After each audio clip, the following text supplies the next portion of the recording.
안녕하세요. 오늘 2021년도 수능 국어 10번에서 13번 브레턴 우주 체제와 트리핀 딜레마에 대해서 한번 살펴보도록 하겠습니다.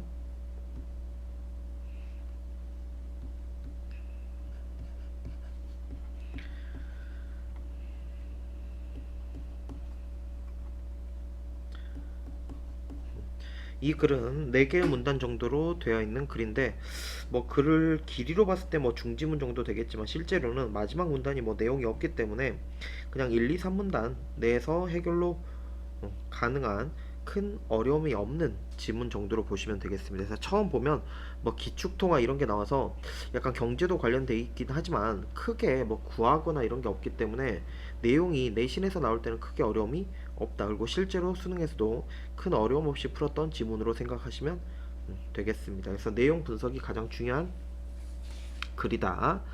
보시면 1문단부터 한번 읽으면서 해결을 해보죠. 기축통화라는 건 국제거래 결제수단으로 통용되고 환율 결정의 기준이 되는 통화를 얘기하는 겁니다. 그래서 1960년대에 트리핀 교수라는 사람이 있어. 이 사람이 지금 이런 얘기를 한 거지. 미국이 경상수지 적자를 허용하지 않아 국제 유동성 공급이 중단되면, 이게 지금 전제지, 세계 경제는 크게 위축될 것이다. 첫 번째. 그 다음 두 번째, 반면 다른 얘기를 한 거죠. 적자 상태가 지속돼서 달러화가 과잉 공급되면, 전제, 그러면 준비 자산으로서의 신뢰도가 저하되고 고정 환율 제도도 붕괴될 것이다 라고 지금 얘기를 했던 게 트리핀 교수의 이론이네. 그래서 이 두 가지를 좀 공부할 필요가 있겠죠. 그래서 1문단에서는 트리핀 교수가 주장한 두 가지입니다. 그래서 이런 두 가지를 가지고 우리가 트리핀 딜레마다 라고 지금 얘기를 하는 거지. 그래서 이랬을 때는 이렇게 되고 이랬을 때는 이렇게 되고, 그럼 어떤 걸 선택해야 된가? 트리핀 딜레마. 그래서 1문단에서는 트리핀 딜레마에 대해서 얘기를 했네. 그럼 2문단에 한번 가봅시다. 2문단을 갔더니 이러한 트리핀 딜레마는 이라고 하면서 시작을 하죠. 국제 유동성 확보와 달러의 신뢰도 간의 문제이다. 그럼 이것도 지금 이 둘 사이의 문제라는 건 밑에서 이걸 설명을 하겠지. 그래서 국제 유동성에 대해서 지금 설명을 바로 이어서 하는 거지. 국제 유동성이란 국제적으로 보편적인 통용력을 갖는 지불 수단을 말한대. 근데 이게 금 본위 체제, 금 본위 체제, 이게 왜 중요하냐? 밑에 브레턴 우주 체제랑 지금 이 둘을 비교를 해야 되니까 중요하겠지. 금 본위 체제에서는 금이 국제 유동성의 역할을 했고, 각 국가의 통화 가치는 정해진 양의 금의 가치에 고정되었으며, 국가 간 통화의 교환 비율인 환율은 자동적으로 결정되었던 게 금 본위 체제의 특징 세 가지라고 보시면 되겠지. 근데 이렇게 항상 비교가 될 때 이 비교되는 두 대상에서 첫 번째를 분석을 잘하면 돼. 그럼 세 가지가 분석이 됐잖아. 그럼 비교되는 대상도 세 가지가 분석이 되게 돼. 그래서 같이 보시는 게 가장 좋겠지. 그럼 브레턴 우주 체제에서는 첫 번째, 국제 유동성으로 달러화가 추가된다. 그러면 국제 유동성이 위에서는 금이었잖아. 금 본위 체제니까. 근데 금에 달러까지 포함한다는 거고. 그래서 금환 본위제가 되었대. 1944년에 성립된 이 체제는 미국의 중앙은행의 금퇴한 조항에 따라서 금 1온스와 35달러를 언제나 맞교환 해줘야 된다는 의무를 지게 됐고, 다른 국가들은 달러화에 대한 자국 통화의 가치를 고정했고 달러화로만 금을 매입할 수 있게 한 게 이 특징이란 얘기지. 그러면서 추가한다면 이에 따라 어떻게까지 된 거야? 이게 결정이 될 수 있게 되었다는 거지. 그래서 우리가 굳이 지금 저렇게 돌 게 아니라 그냥 우리가 정리를 해버리는 게 훨씬 편하다는 얘기지. 1문단에서는 트리핀 딜레마에 대해서 두 가지를 설명하고 그거와 기축 통화의 개념에 대해서 우리가 봤었지. 지금 이 기축 통화 국제거래에서 결제 수단이 될 수 있는가? 어떻게 보면 통용되는 화폐를 얘기한다고 생각하시면 돼요. 그래서 지금은 달러가 그 역할을 기본적으로 하고 있잖아. 그래서 그거를 1문단에서 얘기를 했다면 2문단은 금 본위 체제하고 브레턴 우즈 체제에 대해서 지금 비교를 하고 있는 부분. 그래서 여기는 시험 나오기가 괜찮습니다. 그래서 만약에 비교를 해본다면 첫 번째 국제 유동성, 뭘 국제 유동성의 대상으로 볼 것이냐. 그러면 당연히 금 본위잖아. 금이 본위가 되니까 금을 보는 거고 얘는 금과 달러를 본다고 얘기를 했었지. 그 다음에 이 금 본위 체제냐 브레턴 우즈 체제냐에 따라서 자동으로 이거에 따라 자동 결정되는 것들이 있었지. 그러면 아까 금 본위 체제에서는 환율이 자동으로 결정이 됐지만 이 브레턴 우즈 체제에서는 교차 환율이라고 하는 거야. 그러니까 이게 뭐냐? 달러화를 제외한 다른 통화들 간의 환율을 교차 환율이라고 하는 거야. 그래서 이거에 따라서 환율이, 이거에 따라 교차 환율이 자동적으로 결정된다. 그러면서 특징을 몇 가지를 좀 정리를 했었지. 금 본위 체제에서는 각 국가의 통화 가치가 정해진 양의 금의 가치에 고정된다는 게 특징이었고, 브레턴 우즈 체제는 아까 우리 세 가지를 정리를 했었지. 그래서 요것들을 여기에 써서 정리를 해주시면 이 둘을 비교하는 내용으로 시험 문제가 괜찮습니다. 그래서 내신 때 바꾸기 좋은 문단이니까 한번 봐주시고 3문단으로 가봅시다.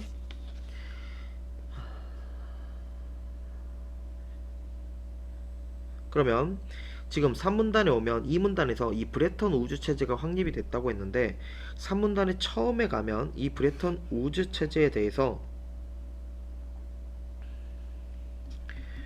붕괴 원인, 이게 붕괴되게 되는 원인을 지금 설명하게 됩니다. 1970년대 미국은 경상수지 적자가 누적되기 시작하고 달러화가 과잉 공급되어 미국의 금 준비량이 급감되게 되는 상황이 됐다는 거지. 이게 붕괴의 원인이야. 그리고 이 원인에 따라서 이에 따라 지금 봐봐, 이게 원인이 됐으니까 얘는 붕괴가 됐겠지. 이 붕괴 과정이 5가지 단계로 나타나는데 제가 한번 표시를 해볼게요. 첫 번째, 미국은 달러화의 금태환 의무를 더 이상 감당할 수 없는 상황에 도달하게 되고, 그 다음에 두 번째, 이런 전망 때문에 독일의 마르크화와 일본의 엔화에 대한 투기적 수요가 증가했고,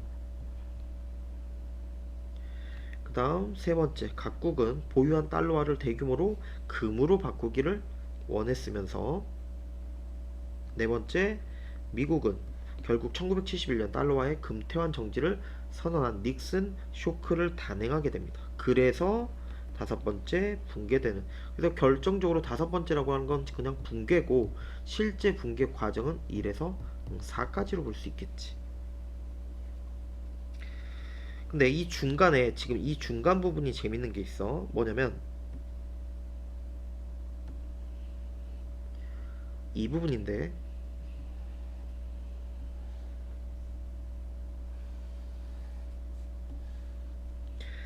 이 부분이 지금 중요하게 볼 수가 있는 부분이야. 이 부분은 해결 방법. 지금 브레턴 우주 체제가 붕괴되는 원인이 나왔고 그 붕괴되는 과정을 지금 파란색으로 5가지로 설명했잖아. 근데 이게 붕괴되고 있는 과정에서 해결 방법이 없었던 게 아니야. 2가지가 있었어. 2가지가 있었는데 첫 번째는 달러화의 가치를 내리는 평가 절하를 시키거나 두 번째는 달러화에 대한 다른 나라의 통화 환율을 하락시켜서 그 가치를 올리는 평가 절상. 그러니까 지금 달러의 가치를 내리는 게 평가 절하고 달러의 가치를 올리는 게 평가 절상이라는 게 있었다는 거지. 이런 방법이 있었지만 하지만 그 말은 뭐야? 있었지만 됐다 안 됐다? 안 됐다는 거지. 왜 안 됐냐? 지금 이 1번에 대한 안 된 이유가 평가절하는 규정상 불가능했다. 안 된 이유. 평가절하라는 방법이 있었지만 규정상 불가능했다는 얘기고, 두 번째는 당시 대규모 대미 무역 흑자 상대였던 독일, 일본 등의 주요 국가들은 평가 절상에 나서려고 하지 않았던 게 두 번째 이유가 되는 겁니다. 그래서 해결 방법과 그렇게 되지 않은 실패 이유 2가지를 지금 들고 있는 게 3문단의 내용이네요.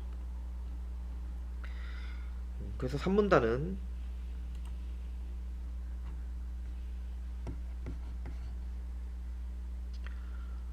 브레턴 우즈 체제가 있는데 이 체제의 붕괴 원인과 붕괴 과정,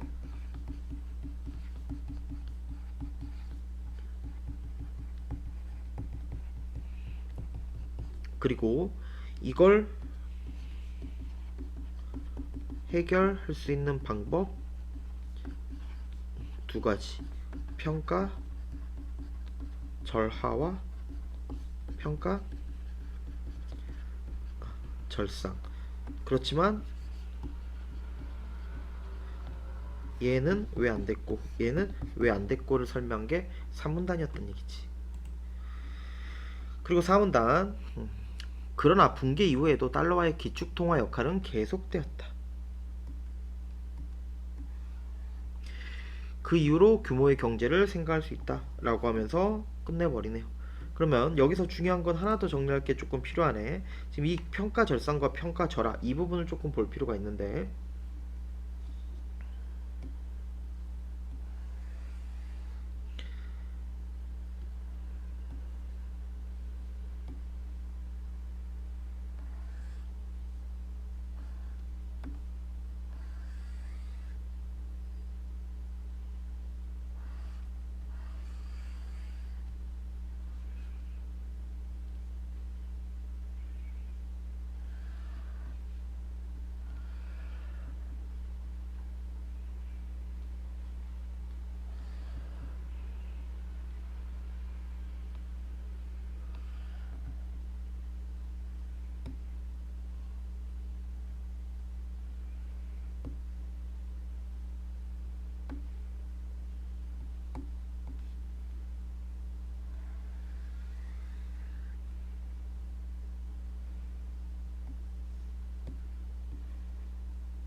한번 표로 정리를 해봅시다.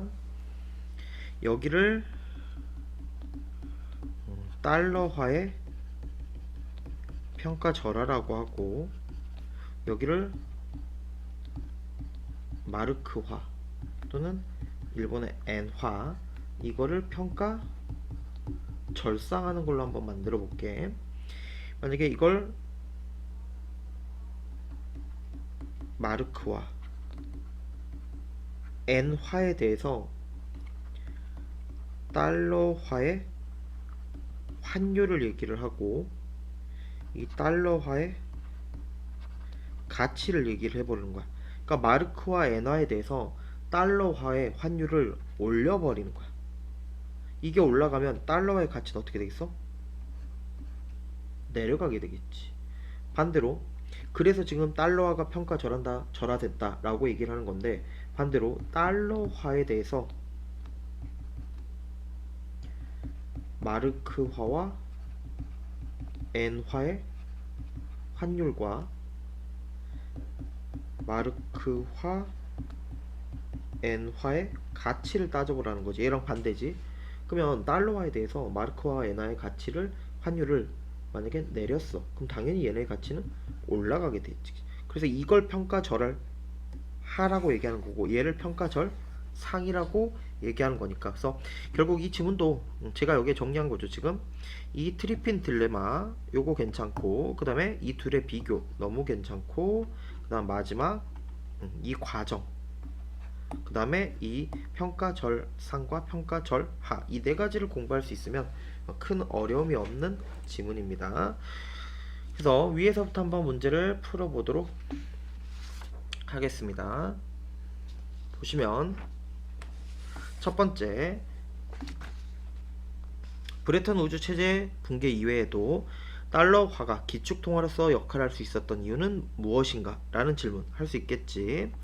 두 번째, 브레턴 우주 체제 붕괴 이후에 세계 경제 위축에 대한 트리핀의 전망은, 이런 거 나온 적이 없죠. 답은 2번.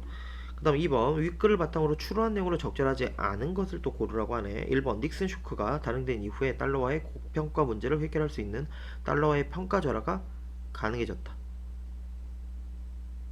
그러니까 브레턴 우주 체제에서 달러화에 대한 평가절하가 규정상 불가능했지. 닉슨 쇼크 단행으로 브레턴 우주 체제가 붕괴되었으므로 달러화에 대한 평가절하가 가능해졌다는 추론이 가능해지겠지. 요거는 뭐 가능하겠네. 그 다음 2번, 브레턴 우주 체제에서 마르크화와 엔화의 투기적 수요가 증가한 것은 이들 통화의 평가 절상을 예상했기 때문이다. 뭐 가능하겠고, 금의 생산량 증가를 통한 국제 유동성 공급량의 증가는 트리핀 딜레마 상황을 완화하는 한 가지 방법이 될 수 있다. 그치, 금의 생산량이 늘게 되면 국제 유동성 공급량이 증가하게 되잖아. 그러면 트리핀 딜레마 중에서 국제 유동성 공급 중단으로 인한 세계 경제 위축의 문제를 완화시킬 수 있게 되잖아. 그러면 금의 생산량 증가를 통해서 국제 유동성 공급량의 증가가 트리핀 딜레마 상황을 완화하는 방법이 될 수 있겠지. 4번, 트리핀 딜레마는 달러화를 통해서 국제 유동성 공급을 중단할 수도 없고 공급량을 무한정 늘릴 수도 없는 상황을 말한다. 맞고, 5번, 브레턴 우즈 체제에서 마르크화가 달러화에 대해서 평가 절상되면 마르크화가 달러화에 대해서 평가 절상되는 상황이 되면 같은 금액의 마르크화로 구입 가능한 금의 양은 마르크화나 엔화의 가치가 높아졌으니까 증가한다 라고 해야겠지. 감소한다. 틀렸네. 그래서 이 표가 왜 중요한지 이해되십니까? 이 표는 최소한 외우고 가야 돼요. 그래, 구성과 표 정도는 외우고 가셔야 된다. 그 다음 3번 문제 한번 가봅시다. 기억에서 디귿에 대한 설명으로 적절한 것은? 기억은 금 본위 체제 얘기하는 거고, 니은은 브레턴 우주 체제, 디귿은 어떤 기축 통화도 없이 다른 통화가 사용되는 경우를 얘기를 하는 거겠지. 적절한 걸 고르라네요. 1번, 기억에서 자동적으로 결정되는 환율의 가지수는 금의 자국 통화의 가치를 고정한 국가 수보다 하나 적다. 아니죠. 얘는 둘 다 3으로 동일하지. 틀렸고, 두 번째, 니은이 붕괴된 이후에도 여전히 달러가 기축통화라면 니은에 비해 교차 환율의 가지수는 적어진다. 달라지지 않아요. 3번, 디귿에서 국가수가 하나씩 증가할 때마다 환율의 전체 가지수도 증가한다. 증가하지 않는다. 그 다음 4번, 기억에서 니은으로 바뀌면 자동적으로 결정되는 환율의 가지수가 많아진다. 적어줘요. 5번, 니은에서 교차 환율의 가지수는 디귿에서 생기는 환율의 가지수보다 적다. 그치? 교차 환율의 가지수 3가지고 얘는 한 가지고 얘는 세 가지니까 답은 5번. 그 다음에 적용 문제네. 4번. 브레튼 우즈 체제가 붕괴된 이후 두 차례 석유 가격 급등을 겪으면서 기축 통화국인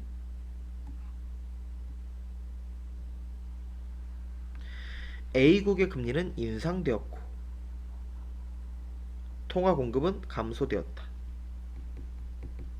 금리는 올라갔고 통화 공급은 내려갔네. 여기에 A국의 정부 소득세 감면과 군비 증대라는 영향 때문에 A국의 금리를 인상시켰으며, 그러면 소득세 감면, 군비 증대가 금리 인상의 원인이 지금 되었다는 얘기지.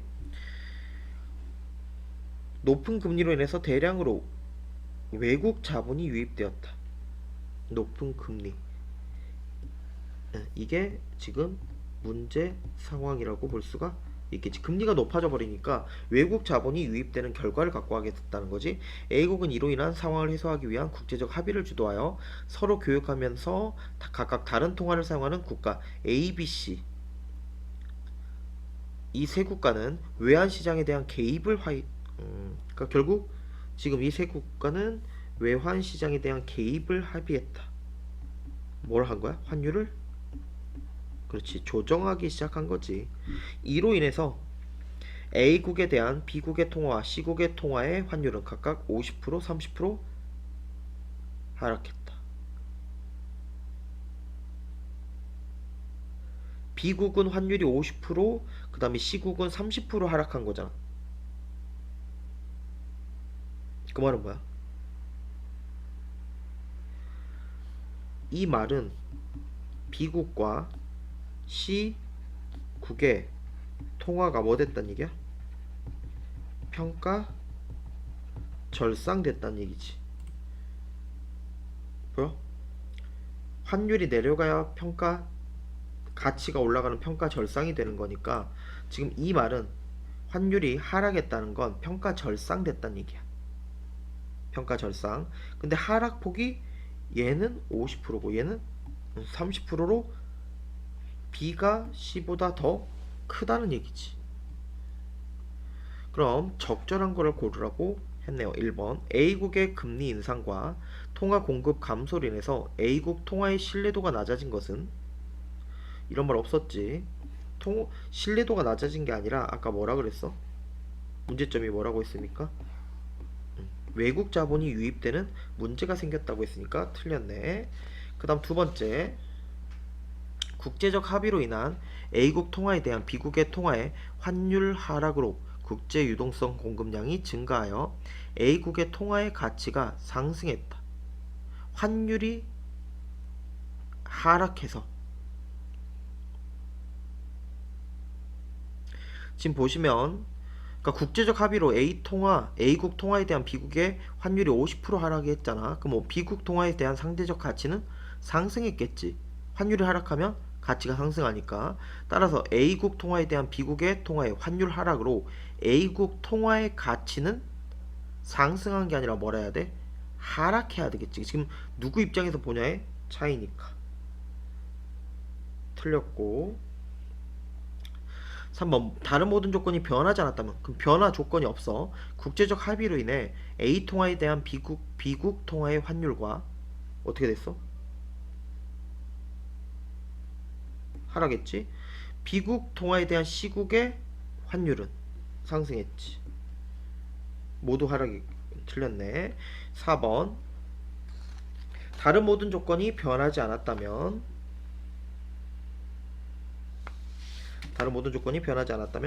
국제적 합의로 인해서 A국 통화에 대한 B국과 C국의 통화의 환율이 하락하여, 아까 50% 30% 하락했었지. B국에 대한 C국의 경상수지는 개선되었겠군.